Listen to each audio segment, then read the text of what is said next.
I'm gonna roll some dice. I got 20 dice in my pocket. My bow and arrow shooting. I'ma do some looting, cause D&D is freaking awesome. Gonna shoot my arrows twice, one for each eye socket. Plot is a building, heroes come and killing, cause D&D is freaking awesome. Hello everyone, welcome and thank you for watching my first episode of DM Tactics. My name is Francisco and I'm going to be talking about how to play D&D better. I realize there are a lot of channels out there that already do D&D, but this is my contribution. I've been taking a lot from a lot of different DMs, a lot of different people that make channels, but I always seem like there's something more. We always can use more ideas. So, I'm going to be sharing my ideas, and I hope that they benefit you as well as doing this show benefits me. In my channel, I want to share a lot of different tactics that you can do as a DM, that your players can do as well. A lot of different strategies that you can use to make an encounter more memorable. Not just that, but also your story. I want to help, with story arcs, what's going to interest the players. I also want to talk about the vocabulary that you can use as a DM. Vocabulary is very important to paint the world, a vivid picture of what your players are in. We might talk a little bit about some crafting. Really, you don't need crafting to run a great campaign. It's just a little extra, right? It changes the scene for your players, but you really don't need it. So I really don't want to be a crafting channel. I want to be just a D&D ideas sharing channel. We're also going to talk a little bit about mechanics. D&D 5th edition is excellent in the explanation of mechanics. It allows you to play in a three-dimensional space like this. I'm also going to do a lot of references for other channels. There are a lot of fantastic channels out there. I want you guys to go check out their channels as well. I also want to make some videos addressed to your players about how they can be a better player, because it's not just about the DM. It's not the DM's responsibility solely to make the campaign epic. It is about your players as well, being good together, playing, giving good vibes, keeping that positive interaction, really making a story run well. There are a lot of players out there that just want the attention themselves. They don't want the story to be about other people. They just want all the attention. Sometimes you really don't want those people in your campaign. You want somebody that's willing to share the story, and that really makes an excellent campaign. But I also want to make videos so that you can let them know, oh, look at this, your tactics are kind of off. I want to help them with their tactics, their battle tactics when they're in a battle. A lot of players go out after a bunch of different bad guys when they should be focusing on one, because it's going to subtract that one guy from giving them damage when he's dead. Move on to the next. Little tiny things like that. But there's a lot of stuff that players don't really think about when they're in a battle that can make their life so much easier. You have a battle for them, and it could be really easy or it could be really hard, and a lot of times players blame the DM. My guy died because you gave us a battle that was too hard. Like, no way. You just have to play your tactics right. Let's begin our first episode. Starting out in D&D. Make sure you know the rules, the basic rules. You don't have to know the in-depth rules. Get a good grasp on the basic rules. There is a free copy of 5th edition. I think it's just the basic rules that allows you to learn that kind of stuff, and it's really good to learn that stuff, especially if you're going to be running a campaign. Know that stuff. I want to talk about how to begin a campaign. Starting out. Number one, understand your players and make sure that they understand you. It is your responsibility as a DM to get together before you will even start playing, before they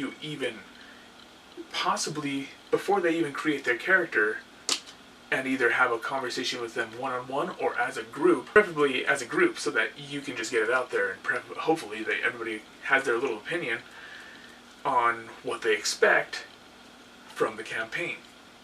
A big opinion, really.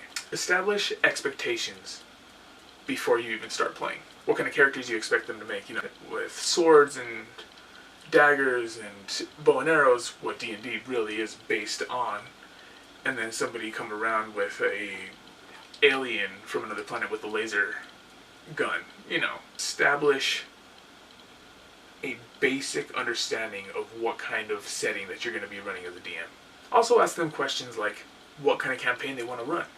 Do they want it to be a lot of battle based, or do they want it to be story based, or somewhere in between, more of this, more of that? Do they want to have a serious campaign? Do they want to have it more comical? All that stuff, because you as a DM, if you understand what the players are expecting, you can really make their time fun by revolving around that expectation. Also, you don't want somebody in there that is going to spoil it for you. Go ahead and go watch Don Forgecast's Session 0. He talks a lot about this. He calls it Session 0 when you get together before you even play and you establish a lot of the rules. It's a lengthy video, but, you know, it's worth it. Also, when you're creating your world, a lot of people think that they have to just make everything up on the fly. Well, there are a lot of materials out there that you can use to help you. A lot of maps that people have already created, you can use those. They're out there for free. They put them out there so that you can use them. Basically, there's a D&D world already created. In beginning your story, there's so many ways that you can do it, getting all the players together and stuff to really begin a story. Because that's one of the hardest parts in D&D is, okay, where do I start? Where do I begin? Where do I bring all the players in together? What makes sense? You know, it's kind of dumb to just say, alright, I mean, you can do this, but to just be like, okay, we're just going to start here. You guys are kind of here. You're approaching a big dungeon. Right now you don't know what's inside of here. And, no, come on. Do something more deep, but something that means a lot more to the characters. You can either do a one-on-one session with them. Say, alright, you're a rogue? Well, guess what? If you're a rogue and you're a thief, you're probably in a thieves guild, and let's start at the thieves guild. Right now, you are in a thieves guild. And the way that you got there is, I don't know, you tell me. You let the player explain their background, and you let them know. You're a thief, so you're probably in a thieves guild. You have thieves' cant as an attribute, for crying out loud, as a language.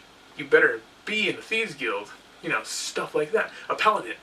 You probably work in the temple, or you work for the king, and you're a holy warrior for the king, a holy soldier.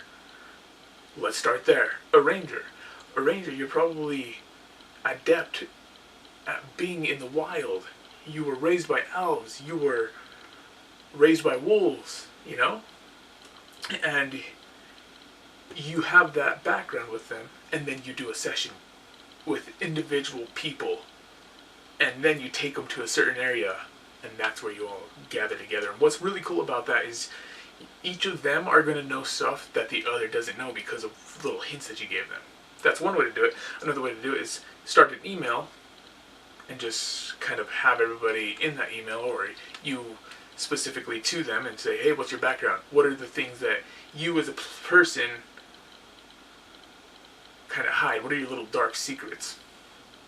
Another way is to just have a big session with everybody and be like, okay, we're not going to play per se, or maybe we'll do a little bit of role playing after we establish a few things. Where do you guys all come from? You can do it in a session. You can do it through email. There are so many ways you can do it. No matter how you get the players together, remember that the most important thing is that they are contributing to the story. Because it's not about you as a DM, it's about the players. And that is what you need to keep in mind. Make it about the players. When they come into this area and they solve the clever little things that you have set for them, that is going to be rewarding. Don't be the DM that sets something up to trick the players. Oh, it's so easy to do that. You can so easily do something to where it's like, they will never figure out my puzzle. Dumb. Because then they're not going to enjoy themselves. But if you set up a puzzle that seems complicated, but you throw little hints in there and you let them discover this puzzle, and at the end of the day, you say, guys, you figured it out. That was fantastic. Good job. Man, you guys really did it. They're going to feel amazing. And you know what you did as a DM? You did your job. Well, thank you everybody for accompanying me in our journey to starting out as DMing and D&D. And I hope this stuff makes sense. I hope you really take it to heart and that it helps you. We will be talking about this fantastic diorama and the encounter that goes with it, and all of the special little things behind the curtain that you cannot see, all of the little tactics behind it. But that is for a different time and a different series. Thank you for watching. This is DM Tactics. Goodbye. D&D is freaking awesome.